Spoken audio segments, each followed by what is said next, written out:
ભરૂચના આમોદ તાલુકાના સરદાર આવાસ યોજના હેઠળ બનતા મકાન માલિકે ગેરરીતિનો આક્ષેપ કરતા ચકચાર મચી જવા પામી છે.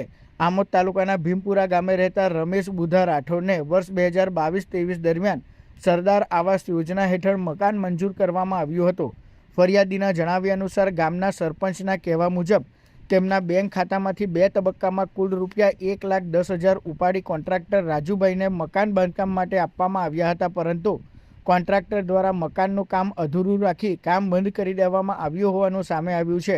જ્યારે લાભાર્થીઓએ કોન્ટ્રાક્ટર રાજુભાઈને કામ અધૂરું રાખવા અંગે પૂછપરછ કરતા તેમણે આ રકમ સરપંચ દ્વારા અન્ય કામમાં વાપરી નાખવામાં આવી હોવાનું જણાવ્યું હતું. આ સમગ્ર ઘટનાના પગલે લાભાર્થી રમેશભાઈ રાઠોડે આખરે આમોદ પોલીસ મથકે ભીમપુરા ગામના સરપંચ અને કોન્ટ્રાક્ટર વિરુદ્ધ લેખિત ફરિયાદ આપતા મામલો ગરમાયો છે.